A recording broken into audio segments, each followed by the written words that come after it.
Les damos la bienvenida a Perceptalia, el espacio donde pensamos sin prisa, entendemos sin miedo y descubrimos que la filosofía está en todas partes.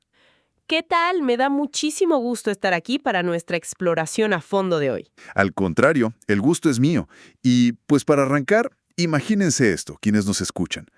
Es de noche, agarran un dardo, cierran los ojos y lo lanzan hacia el cielo estrellado. Ajá. Y resulta que, al día siguiente, se enteran de que ese dardo viajó millones de años luz y le atinó, pero exactamente al centro, de un blanco de 30 centímetros que estaba escondido en otra galaxia. Wow. O sea, una imposibilidad estadística casi absoluta. Exacto.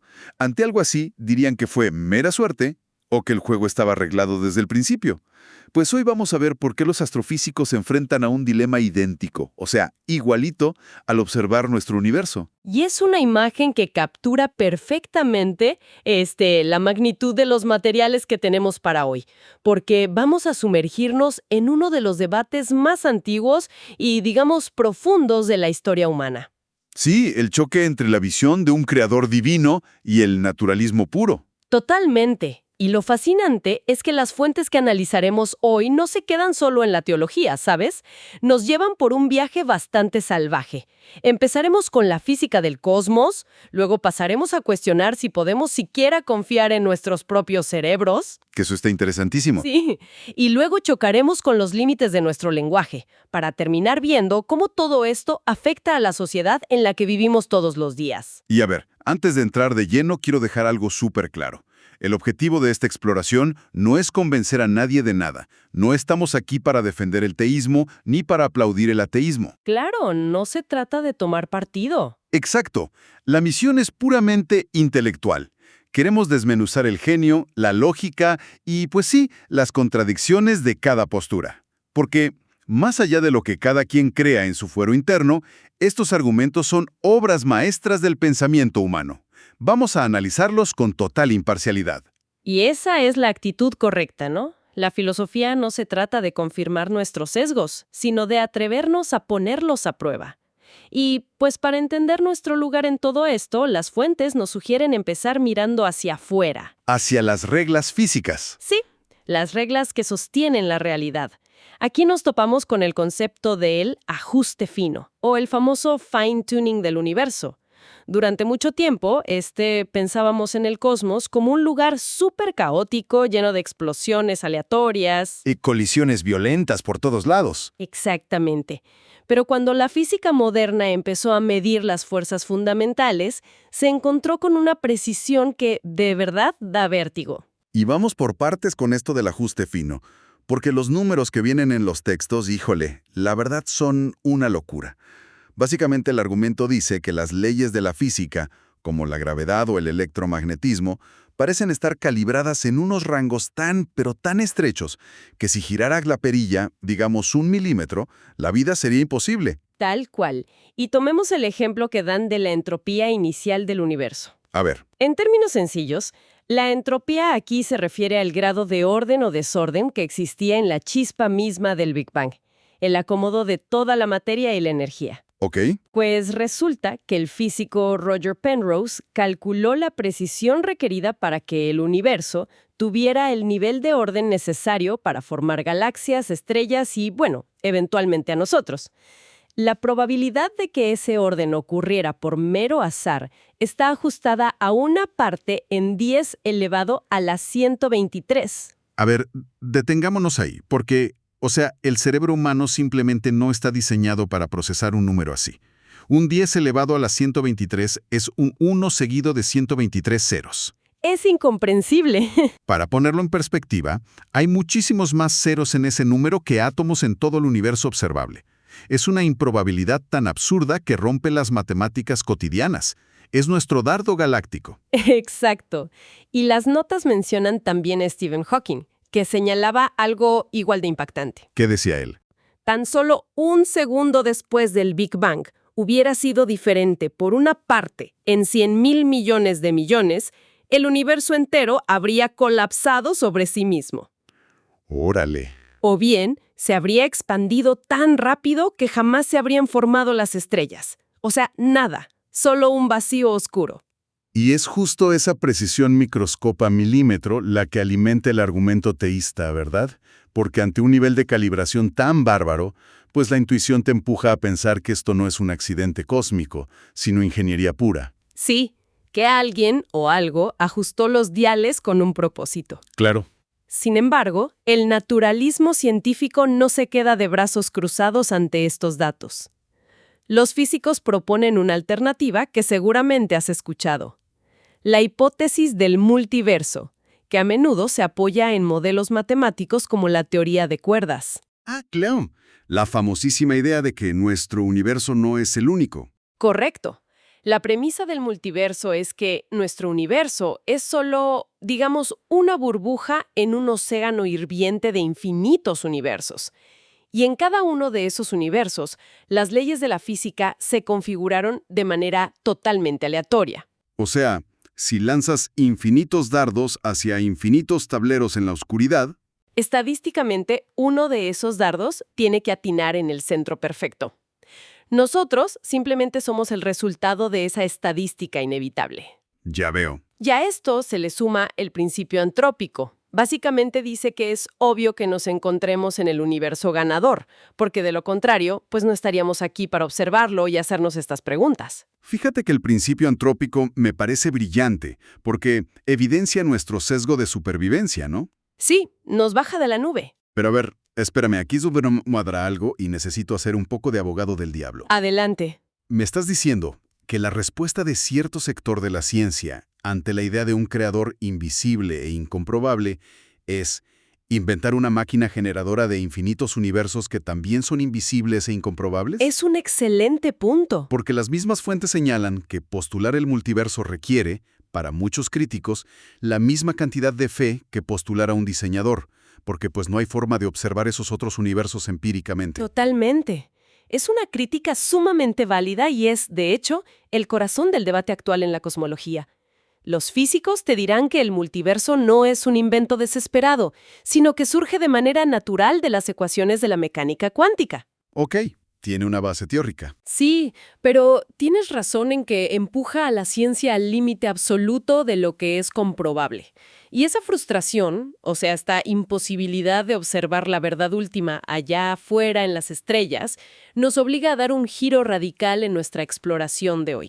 A ver, ¿hacia dónde vamos? Pues si la física llega a un punto muerto, a un empate técnico de hipótesis incomprobables, entonces tal vez el problema no es el universo. Tal vez el problema es la herramienta que estamos usando para intentar entenderlo. Nuestra propia mente. Exactamente. Pasamos de mirar por telescopios a mirar hacia adentro. Y esto nos lleva de lleno a la epistemología, que bueno, para quienes no estén familiarizados con el término, es simplemente la rama de la filosofía que estudia cómo sabemos lo que creemos saber. Así es. Y aquí los materiales traen a la mesa a un pensador de peso pesado, C.S. Lewis, y su famosísimo argumento de la razón. J. Lewis lanza un desafío directo a la línea de flotación del naturalismo estricto. Recordemos que el naturalismo postula que todo lo que existe es naturaleza física, punto. No hay nada sobrenatural. Todo se reduce a materia y energía. Todo se reduce a eso y a leyes físicas ciegas. Si esto es cierto, dice Lewis, entonces nuestros pensamientos, las ideas mismas que tú y yo estamos discutiendo ahorita en esta exploración, no son más que el subproducto involuntario de reacciones químicas. Son neuronas disparando electricidad porque así lo dicta la física, sin ningún propósito racional detrás. Tal cual. Y ahí es donde la trampa se cierra. Lewis plantea una paradoja tremenda. Si nuestros cerebros son solo el resultado de causas físicas ciegas, orientadas únicamente a que el organismo sobreviva y se reproduzca, entonces, ¿por qué deberíamos confiar en que nuestra capacidad lógica nos muestra la verdad objetiva? O sea, Lewis dice que el naturalismo, llevado a su conclusión final, se refuta a sí mismo. Exacto, se muerde la cola. Porque si toda creencia humana es solo un evento físico en el cerebro, entonces la creencia en el naturalismo también es solo una secreción química. Pierde por completo sus credenciales de ser una verdad racional. Así es. Y Lewis hace una distinción que me parece vital. Él diferencia entre causa y razón. A ver, explícame eso. Una causa es un proceso físico, pero una razón es una inferencia lógica. Fíjate que me quedé pensando en una analogía para aterrizar esto de causa y razón. Piensen en el miedo a los perros. Imagina a alguien que les tiene terror porque de niño un perro lo asustó horriblemente. Su cerebro generó un trauma, una asociación automática. Claro, un reflejo condicionado. Exacto, eso es una causa puramente física y psicológica. Pero ahora imagina a otra persona que le huye a un perro en la calle, no por trauma, sino porque está viendo que el perro tiene espuma en la boca, está gruñendo y muestra un patrón lógico de tener rabia. Ajá, son escenarios muy distintos. Ambas personas tienen una causa para salir corriendo, pero solo la segunda tiene una razón lógica fundamentada. Lo que Lewis dice es que, bajo el naturalismo puro, todos nuestros pensamientos sobre el universo son como el trauma infantil. ¡Wow! Son meras reacciones automáticas de supervivencia, no inferencias racionales de la verdad. Es una excelente forma de ilustrarlo. Si nuestros procesos mentales son meros síntomas de nuestra biología, como, no sé, transpirar cuando hace calor, entonces el concepto mismo de argumento válido desaparece. Se esfuma. Sí, pero no podemos ignorar cómo responden los biólogos evolutivos a este argumento, y el material los incluye. Ellos defienden que la selección natural sí favorece facultades cognitivas confiables porque, en la vida salvaje, comprender la realidad objetiva de tu entorno es súper útil para sobrevivir. Un primate que percibe el peligro de forma racional sobrevive más que uno que alucina. Pero espera. La evolución premia que sobrevivas y te reproduzcas, no que poseas la verdad absoluta, ¿cierto? Buen punto. Porque filósofos contemporáneos como Alvin Plantinga empujan de vuelta diciendo que una creencia falsa puede salvarte la vida igual de bien. ¿Cómo así? Pues alguien puede salir corriendo de un arbusto que se mueve no porque entienda la física y la biología de un depredador escondido, sino porque cree fielmente que hay un espíritu maligno en ese arbusto. Claro, el resultado es el mismo. Exacto. Sobrevive perfectamente, se reproduce y hereda ese miedo al arbusto. Pero su creencia sobre la realidad es totalmente falsa. La supervivencia no es garantía de racionalidad pura. Ese contraargumento mantiene el debate vivísimo y nos muestra un patrón en nuestra exploración de hoy. Así como la cosmología nos llevó a un bucle infinito de multiversos, la epistemología también nos deja en un laberinto mental. Sin salida clara. Exacto. Por eso, a principios y mediados del siglo XX, muchos pensadores se frustraron enormemente. Sentían que llevaban siglos discutiendo sobre Dios, sobre la mente y el universo, sin llegar a absolutamente nada. Y entonces cambiaron de estrategia. Así es. Decidieron dejar de analizar la metafísica y empezar a analizar la única herramienta tangible con la que discutimos, las palabras. Es el famoso giro lingüístico de la filosofía. El giro lingüístico. Y aquí aparecen en las notas figuras como A.J. Ayer y toda la corriente del positivismo lógico. Ellos no vinieron a decir, ustedes están equivocados. Vinieron a decir, ustedes están haciendo ruido. Literalmente ruido. Ellos plantean algo súper radical. ¿Qué tal si la afirmación Dios existe no es falsa, sino que simplemente carece de sentido cognitivo? Y para entender por qué fueron tan radicales, hay que ver su contexto. Veníamos de las guerras mundiales, de ideologías irracionales destruyendo Europa entera. Estos filósofos querían limpiar el pensamiento. Querían que la filosofía fuera tan rigurosa y fría como la ciencia. Querían certezas. Sí. Así que A.J. Ayer formuló el principio de verificación. Según este principio, una frase solo tiene significado real si cumple una de dos condiciones. La primera, que sea verdadera por definición. Como las matemáticas. Por ejemplo, todos los triángulos tienen 3 lados. Una tautología, claro. Ajá. Y la segunda condición, que pueda verificarse empíricamente a través de la observación de nuestros sentidos. Y, esto es como el ejemplo clásico que tenemos aquí en los apuntes. Si yo digo, la Torre Eiffel está en Francia, esa frase tiene un sentido real. ¿Por qué? Porque cualquiera puede tomar un avión a París, pararse frente a ella, verla, tocarla y verificar empíricamente que está ahí. Es observable. Pero, según Ayer, no hay absolutamente ninguna prueba empírica, ninguna observación con telescopio o microscopio que pueda probar o refutar la presencia de lo divino. Así que cuando un religioso dice Dios existe y un ateo apasionado le contesta Dios no existe, Ayer afirma que ambos están pronunciando sílabas vacías. Ruido. Están expresando una emoción, quizá un deseo, pero no un hecho sobre la realidad comprobable. Y a este asalto al lenguaje se le suma el filósofo Anthony Flew con su principio de falsación. Y él aporta una metáfora maravillosa, la parábola del jardinero invisible. Me encanta esa parábola. Es buenísima. Imagina a dos exploradores en la selva que de pronto encuentran un claro lleno de flores preciosas y súper ordenadas. Uno afirma que debe haber un jardinero cuidando el lugar, pero el escéptico no le cree. Y deciden ponerlo a prueba, ¿no? Exacto. Acampan ahí, ponen guardias, usan cámaras nocturnas, traen perros sabuesos, pero pasan los días y jamás detectan a nadie. Entonces el creyente empieza a ajustar su afirmación. Dice, es que es un jardinero invisible y además no tiene olor, por eso los perros no lo huelen, y es intangible, por eso no hace ruido. Y el escéptico le contesta con toda la razón del mundo. Bueno, a ver, ¿cuál es la diferencia exacta entre tu jardinero invisible, intangible, inodoro e indetectable, y un jardinero que simplemente no existe? Exactamente. Flew llama esto la muerte por 1000 calificaciones o 1000 matices. Y su punto es letal. Si tu creencia religiosa se blinda de tal manera que no aceptas que ninguna evidencia en el universo entero podría demostrar que estás equivocado, entonces ya no estás hablando del mundo real. Ya te saliste de la realidad empírica. Sí, tu creencia pierde contacto con los hechos. Es una exigencia de honestidad intelectual. Flew nos obliga a preguntarnos, ¿qué tendría que pasar? ¿Qué evidencia tendrías que ver para admitir que tu postura es falsa? Si la respuesta es, absolutamente nada me haría cambiar de opinión, entonces estás fuera del debate racional. Cañón. Pero fíjate qué irónico, y aquí es donde la filosofía demuestra que es un deporte de contacto. A este filósofo A.J. Ayer le aplicaron una llave de judo brutal que terminó desmoronando a todo el positivismo lógico. Uy, sí, la refutación es preciosa. Los críticos se sentaron frente a Ayer y le preguntaron, a ver, tu principio de verificación dicta que una frase solo tiene sentido si es verdadera por definición o si es comprobable empíricamente por los sentidos, ¿verdad? Y Ayer dijo que sí.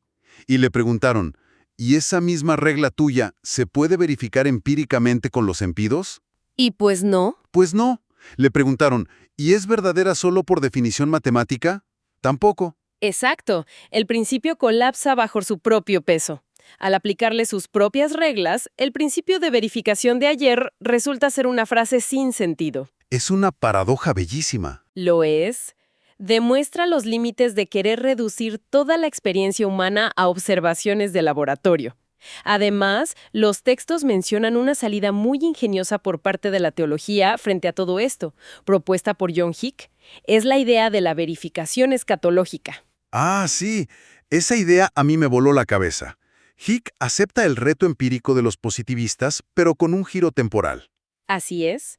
Hick dice que la afirmación «Dios existe» sí es empíricamente verificable. El único detallito es que la verificación ocurre después de la muerte. Claro. Si al morir despertamos en una realidad divina, lo habremos verificado empíricamente con nuestros nuevos sentidos. Y si no hay nada, si todo se apaga, simplemente dejaremos de existir y no habrá nadie para verificar la falsedad de la afirmación. Pero, en estricto sentido lógico, la afirmación sí permite una verificación futura. Es fascinante cómo le dio la vuelta. Pero bueno, habiendo visto cómo la física cuántica, la biología de la mente y hasta el lenguaje se topan con pared frente a este debate, las fuentes dan un giro final muy pragmático. ¿Hacia la sociedad? Sí, porque, mientras los filósofos juegan ajedrez con palabras en las universidades, ¿qué pasa allá afuera? ¿Qué ocurre en la sociedad de carne y hueso, en las fábricas y en las calles, cuando estas creencias absolutas que sostuvieron a las civilizaciones durante siglos comienzan a desaparecer con la llegada de la modernidad? Y ahí entramos de lleno al terreno de las consecuencias sociológicas, dominado en el siglo XIX por dos titanes, Karl Marx y Friedrich Nietzsche. Palabras mayores. Anos observaron una Europa que se estaba secularizando a pasos agigantados y diagnosticaron lo que eso significaba, aunque desde perspectivas totalmente distintas. Marx analizó el impacto económico y de clase, mientras que Nietzsche observó el impacto moral y psicológico. Pues vamos por partes, empezando con Marx. Fíjate que casi todo el mundo conoce la famosa frase cortada de «la religión es el opio del pueblo». Y siempre la escuchamos usada como un insulto, como si Marx estuviera llamando ignorantes o adictos a los creyentes. Es un cliché. Totalmente. Pero al leer los textos completos que tenemos para hoy, me sorprendió encontrar a un Marx con una empatía profunda, casi trágica. Él no veía la religión como una simple estupidez, la describía como el suspiro de la criatura oprimida y el corazón de un mundo sin corazón. Es una distinción crucial que muy a menudo se pierde en la cultura popular. Marx era un materialista histórico. Para él, en medio de la revolución industrial, donde hombres, mujeres y niños trabajaban 16 horas diarias en condiciones inhumanas, la religión actuaba literalmente como un analgésico social. Les aliviaba el dolor. Exacto. Proyectaba una ilusión de justicia y descanso en el paraíso porque el más acá, o sea, la vida en la tierra, era un infierno insoportable.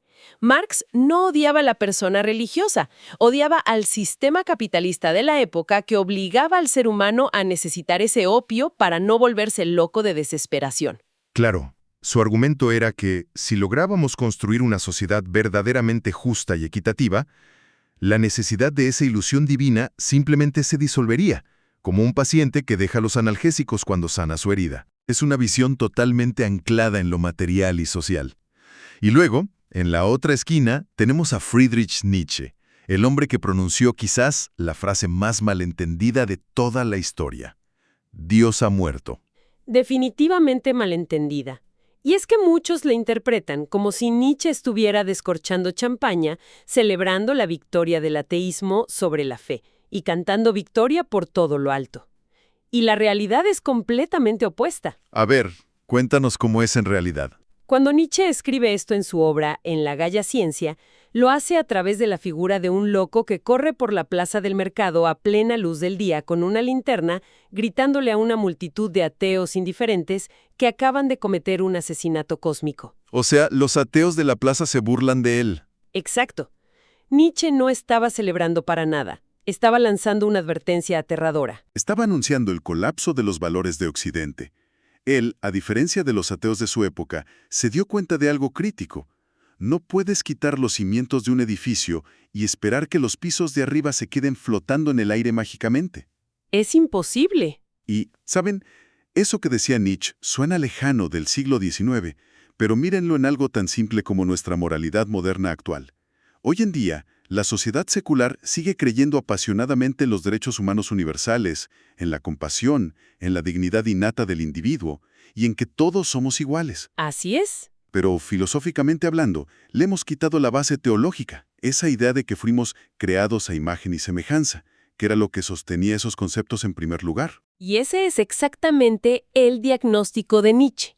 Él veía que la Europa secular intentaba mantener una moralidad basada en la piedad y la igualdad cristianas, pero sin el Dios que validaba esos valores. Querían el fruto sin el árbol. Exacto.